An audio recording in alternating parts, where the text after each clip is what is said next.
Hello, everyone, and welcome to English Pod. My name is Marco. My name is Catherine, and today's lesson is an advanced level lesson. That means we'll be speaking using our normal English tone of voice and using some very, very difficult vocabulary and phrases. So this is really good practice for all of you out there. That's right. We're going to change a little bit the dynamic of how it works. We're not going to look specifically at language takeaway or fluency builder. We're going to talk about the topic.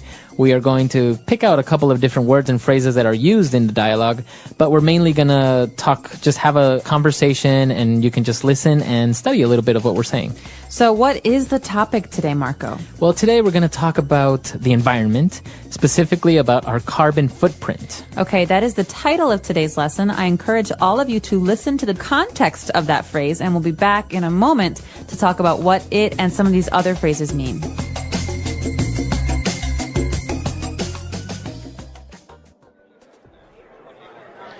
So what's your guys' take on all this global warming hysteria in the media? It's pretty serious, man. There have been tons of scientific studies, and the scientific community says that the Earth is heating up. We need to make some drastic changes to our lifestyle if we want to preserve our planet. I don't know. It sounds like a bunch of mumbo-jumbo if you ask me. The Earth will save itself. It survived worse disasters in the past. I mean, honestly, we live in the boonies.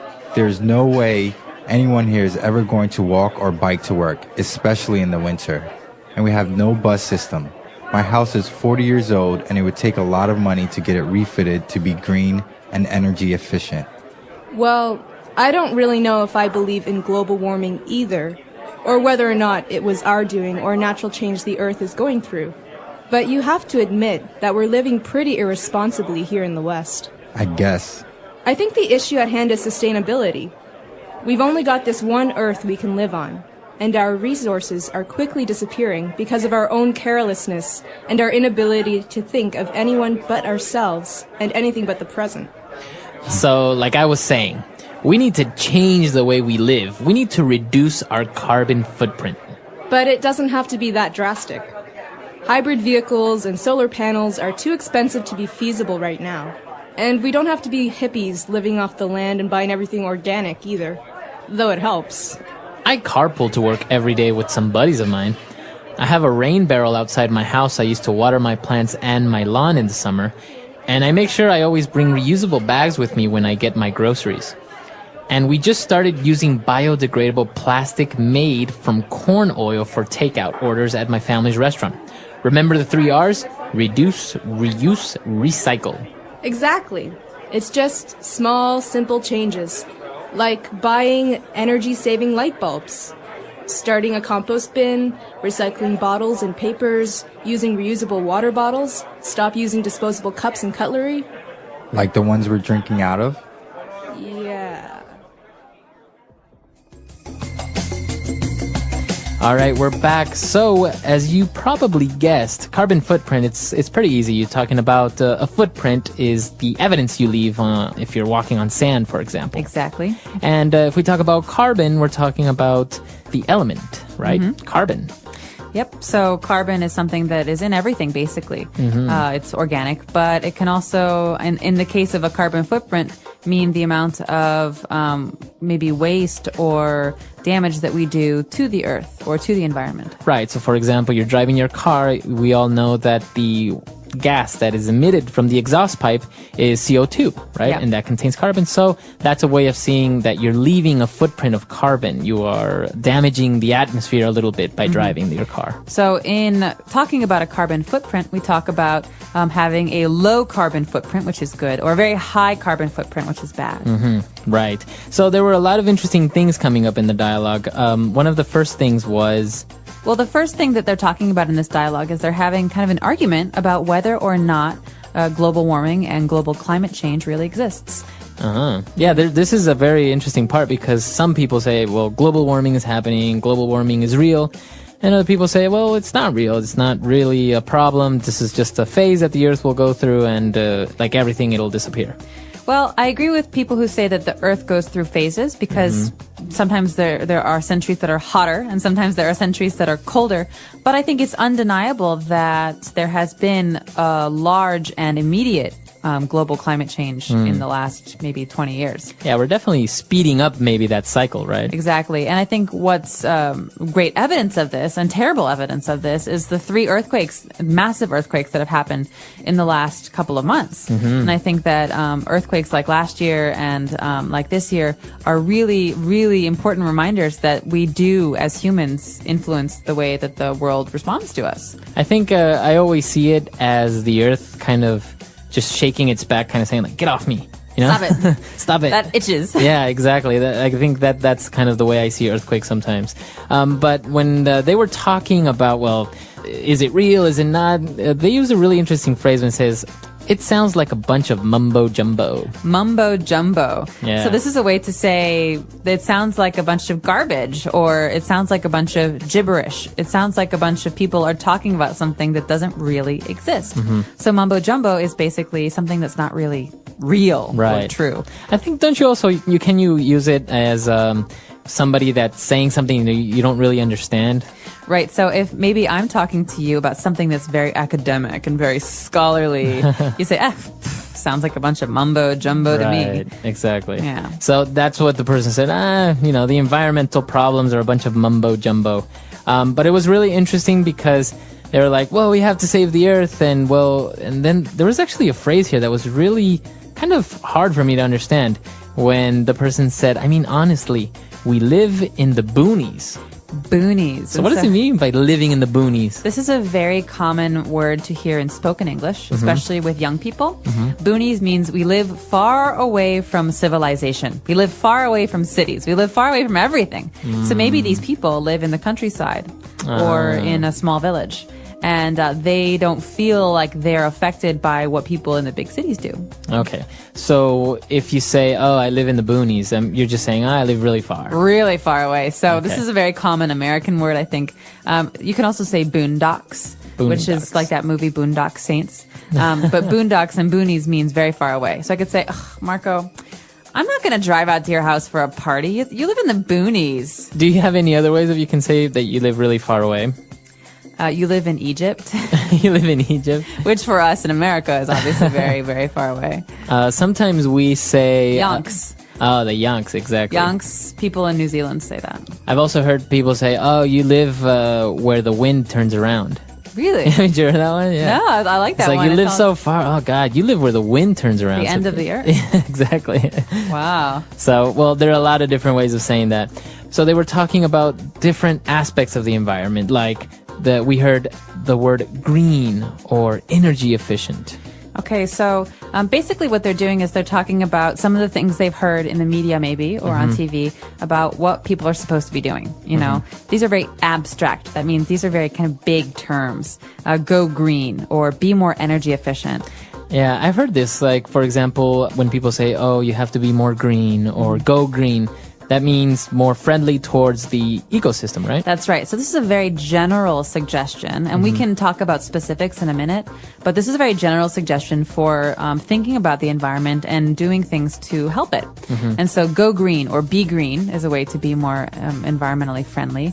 We also have using energy efficient computers or light bulbs or TVs. Right. And the third thing that they talk about, and this is something that comes up a lot, is sustainability. Okay. Yeah, that's a big word that a lot of people like to use. It is. In this type of topic, sustainability. Right, so sustainability comes from the word to sustain. That means to hold out over time or to continue. So you think about something. Maybe sustainability is, I think, in many cases about doing or having habits, doing things that you can continue to do for a long time. For example, driving a big SUV to work every day is not keeping in mind sustainability because one day there will be no oil. So then what do we do? Right. So that's not a sustainable action. Sustainable actions mean that we have less impact, negative impact on the world. Right. So basically what you're trying to do is to sustain, which means to hold, to withstand these habits, for example. Right. So when you talk about a sustainable ecosystem, it means that it has everything it needs and it can continue to work for a very, very long time. Right. So you can also talk about sustainable development, which we talk about in aid and giving aid to other countries. So sustainable development is trying to help other countries or other people in ways that they can continue to do for a long time. It's also very popular with tourism. They talk about sustainable tourism. Right. That means thinking about the environment and having tourism that can last forever, not tourism that will destroy the environment because it's very harmful. It's a very interesting topic, and as you say, it's used in a wide range of cases: sustainable development, sustainable projects, sustainable tourism. There are a lot of different ways that people use this, but it's basically the same thing, right? In essence, it refers to that. Yes, keeping something going over time. But I think the big question here is, if you want to go green, if you want to be environmentally friendly, what do you do? Because it's not about big ideas, it's about specifics. It's about changing your everyday actions, right? And so these guys had a couple of ideas. Yeah, they came up with something like, for example, hybrid vehicles, which is a big thing now. Basically, hybrid means two, right? It's a combination of two or more. That's right. So, you know the Sphinx in Egypt? That's a hybrid. Right, between a man and a lion. Exactly. Right. So a hybrid vehicle basically uses gasoline, but also electricity. So they're actually very efficient because... And they're quiet. They're quiet. And usually where you use up most of your gasoline is in traffic. Because your car is on, you're accelerating, you're braking, you're accelerating, you're braking. So in this case, I think hybrid vehicles run on the electric engine until they hit, I think it's 30 miles per hour, yeah. And once you surpass that, then it switches to the gas engine, which obviously if you have a constant high speed, it's more efficient, the combustion of the gasoline. Exactly. So a good example of a hybrid vehicle is the Toyota Prius. Right. I think it was like the first one commercially available. But now they have all kinds, and they're actually trying to make entirely electric cars. So lots of things to watch out for there. But they also talked about something for the house, right? So if you want to not just have a nice car that is environmentally friendly, but also to do things with your house, what can you put on your roof? I think we've seen a lot of these. These are called solar panels. Okay, solar has to do with the sun. So solar power, solar panel, that means energy that comes from the sun. So the sun. And a panel is like a pad or like some kind of device that can take the energy from the sun. Yeah, it's really, really good. Basically, you know, in some places you have anywhere between 8 to 12 hours of sunlight. So the whole day, these panels are absorbing energy. You can store them maybe in batteries and then just use them later. So basically, you don't really need to use electricity that comes from coal or from nuclear power plants because, you know, if you want to turn on a light, it doesn't really use up a lot of electricity. And there's no waste. It's all clean. So my question for you, does Ecuador have a lot of solar panels everywhere? Because you guys have so much sunlight down there. We don't really have a lot of them. It's not a big commercial thing yet, but there are a lot of projects going around to help implement these things a lot better. For example, taking these technologies to the countryside where people don't have access to electricity by means of cables, right? So they're implementing that there, getting them to use it, but it's still expensive. That's the problem with solar panels, is that, of course, it's an energy efficient way of going. It'll save you money in the long run, but up front you got to spend a lot of money. Well, and here's a good way to use sustaining. If someone in the countryside has solar panels in their house, it's a self-sustaining way to produce energy. You don't have to depend on another place or a person. Yeah, actually, this is a very popular thing in many developed countries. I remember when I was living in Chile, big buildings were being marketed as energy efficient and green by showing that they can be self-sustaining. So basically, they would have solar panels on the roof. They would collect sunlight all day, and then they had big batteries that would store this energy, and then you can use it. They were more efficient into keeping heat or keeping the cold. And also what we saw in the vocab that they also had was rain barrels.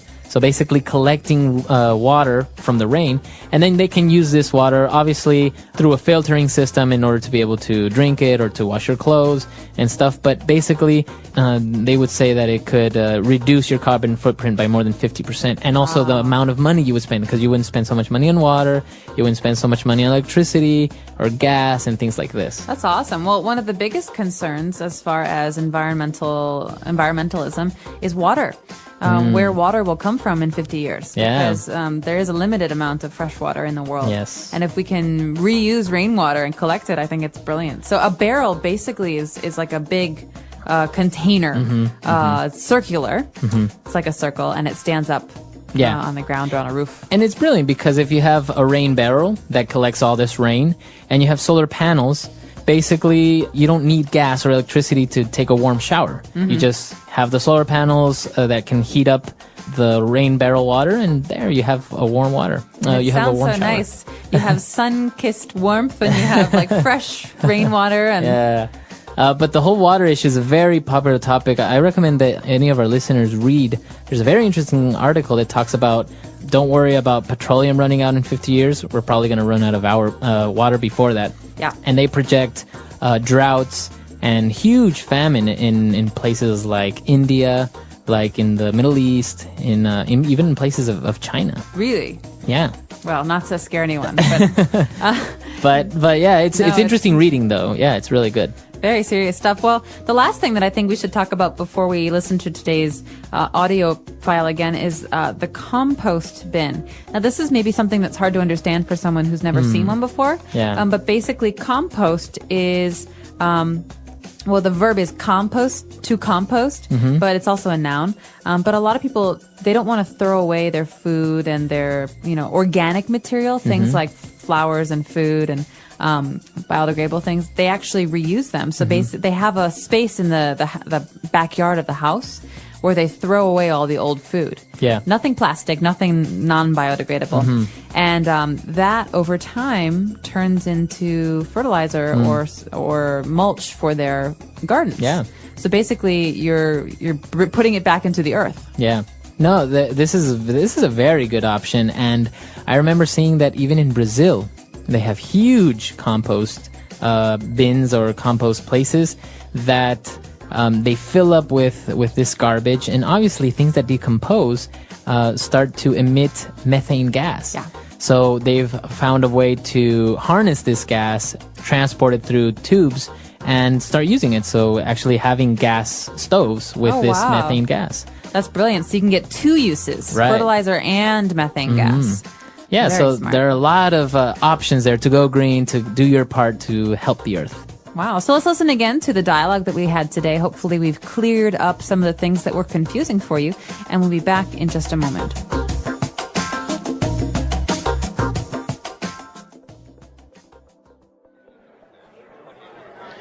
So what's your guys' take on all this global warming hysteria in the media? It's pretty serious, man. There have been tons of scientific studies, and the scientific community says that the Earth is heating up. We need to make some drastic changes to our lifestyle if we want to preserve our planet. I don't know. It sounds like a bunch of mumble jumbo if you ask me. The Earth will save itself. It survived worse disasters in the past. I mean, honestly, we live in the boonies. There's no way anyone here is ever going to walk or bike to work, especially in the winter. And we have no bus system. My house is 40 years old, and it would take a lot of money to get it refitted to be green and energy efficient. Well, I don't really know if I believe in global warming either, or whether or not it was our doing or natural change the Earth is going through. But you have to admit that we're living pretty irresponsibly here in the West. I guess. I think the issue at hand is sustainability. We've only got this one Earth we can live on, and our resources are quickly disappearing because of our own carelessness and our inability to think of anyone but ourselves and anything but the present. So, like I was saying, we need to change the way we live. We need to reduce our carbon footprint. But it doesn't have to be that drastic. Hybrid vehicles and solar panels are too expensive to be feasible right now. And we don't have to be hippies living off the land and buying everything organic either, though it helps. I carpool to work every day with some buddies of mine. I have a rain barrel outside my house I used to water my plants and my lawn in the summer, and I make sure I always bring reusable bags with me when I get my groceries. And we just started using biodegradable plastic made from corn oil for takeout orders at my family's restaurant. Remember the 3 R's? Reduce, reuse, recycle. Exactly. It's just small, simple changes, like buying energy-saving light bulbs, starting a compost bin, recycling bottles and papers, using reusable water bottles, stop using disposable cups and cutlery. Like the ones we're drinking out of? Yeah.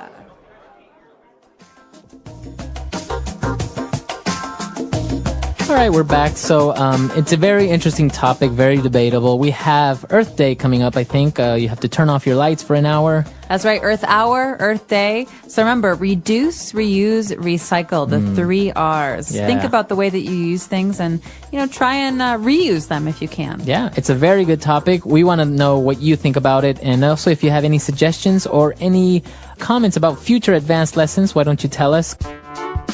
Our carbon footprint. Our carbon footprint is the total amount of carbon dioxide, CO2, and other greenhouse gases we produce through our daily activities. Everything we do, from driving a car to using electricity, contributes to our carbon footprint. Greenhouse gases trap heat in the atmosphere, causing global warming and climate change. Understanding our carbon footprint and learning how to reduce it is important for protecting the environment and making the world a better place. What creates a carbon footprint?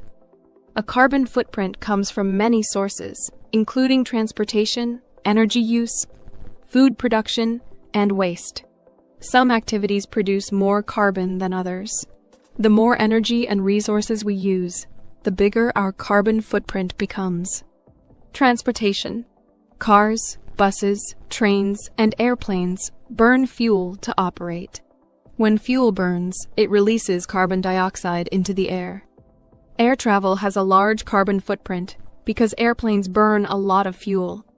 Driving cars that run on gasoline or diesel also adds to our carbon footprint. Walking, biking, or using public transportation can help reduce our carbon footprint. Electricity and energy use. Electricity is produced by burning fossil fuels like coal, oil, and natural gas. Using electricity for lights, air conditioning, heating, and appliances increases our carbon footprint. The more energy we use, the more carbon is released. Turning off lights when not needed, using energy-efficient appliances, and choosing renewable energy sources like solar or wind power can help reduce our footprint. Food production and agriculture. The food we eat also affects our carbon footprint. Producing meat, especially beef, requires a lot of land, water, and food for animals. Cows produce methane, a powerful greenhouse gas that contributes to global warming. Transporting food from farms to stores also burns fuel and releases carbon. Eating more fruits, vegetables, and locally grown food helps lower our carbon footprint. Waste and pollution. When we throw things away, they often end up in landfills. As waste breaks down, it produces methane gas. Factories that make plastic, paper, and other products use energy and create pollution. Recycling, reusing items, and reducing waste can help lower our carbon footprint. How to reduce our carbon footprint? There are many ways to reduce our carbon footprint and help the environment. Even small changes in our daily habits can make a big difference. Use less energy. Turning off lights, using energy-efficient bulbs, and unplugging devices when not in use can save electricity. Using less heating and cooling by wearing warm clothes in winter, and using fans in summer also reduces energy use. Choose green transportation. Walking, biking, and using public transport like buses or trains reduce carbon emissions. Carpooling and driving fuel-efficient or electric cars also help lower our footprint. Eat a sustainable diet. Eating less meat, especially beef, and choosing plant-based foods can lower carbon emissions. Buying locally grown food reduces the need for transportation. Reducing food waste by planning meals and eating leftovers also helps. Recycle and reduce waste. Recycling paper, plastic, glass, and metal saves energy and reduces pollution. Using reusable bags, bottles, and containers helps cut down on waste. Composting food scraps instead of throwing them away can also lower our carbon footprint. Use renewable energy. Switching to solar or wind energy reduces reliance on fossil fuels. If renewable energy is not available, using less electricity and fuel is still an effective way to reduce carbon emissions. Plant trees and support green projects. Trees absorb carbon dioxide from the air and help clean the environment. Planting trees and supporting projects that protect forests and natural areas can help reduce our overall carbon footprint. Why reducing our carbon footprint is important? Reducing our carbon footprint is important because it helps slow down climate change. Global warming causes rising sea levels, extreme weather, and damage to ecosystems. By lowering our carbon emissions, we can protect nature, animals, and human life. A smaller carbon footprint also improves air quality and public health. Less pollution means cleaner air and fewer health problems, like asthma and lung disease. Saving energy also reduces costs, helping people save money on electricity and fuel. Governments, businesses, and individuals all play a role in reducing carbon footprints. Countries are creating laws to reduce emissions. Companies are making eco-friendly products. And people are changing their habits to live more sustainably. Conclusion. Our carbon footprint is the total amount of carbon dioxide and greenhouse gases we produce through our daily activities. Transportation, energy use, food production, and waste all contribute to our carbon footprint. However, there are many ways to reduce it, such as using less energy, choosing green transportation, eating sustainably, recycling, and using renewable energy. Reducing our carbon footprint helps protect the planet, slow climate change, and create a healthier future for everyone. Even small changes can make a big difference when we all work together. The English Pod Audio Review. Listen to the meaning, then say the vocabulary word. Unintelligible or incomprehensible language. Mumbo jumbo. Gain heat or get hot. Heat up. Maintain in safety from injury, peril, or harm. Preserve. Rural, country, or jungle. Boonies. Keep in existence and maintain. Sustainability. Sudden and severe. Drastic. Capable of being done with means at hand. Feasible. Add new parts. Refit.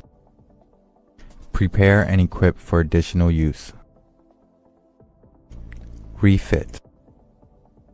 Available source of wealth. Resource. Share the car with others to work.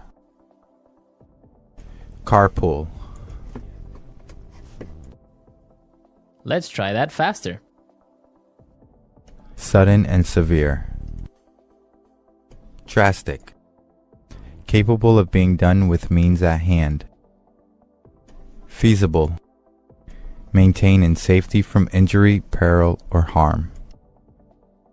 Preserve. Prepare and equip for additional use. Refit. Unintelligible or incomprehensible language. Mumbo jumbo. Share the car with others to work. Carpool. Rural, country, or jungle. Boonies. Keep in existence and maintain. Sustainability.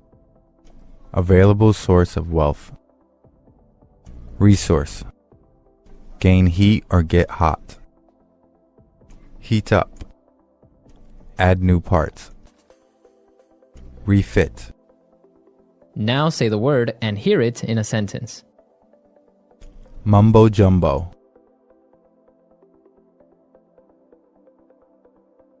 That's a load of mumbo jumbo. There is no such thing as aliens. Mumbo jumbo. That's a bunch of mumbo jumbo. You guys like each other and get along well together, so you should at least try one date. Mumbo jumbo.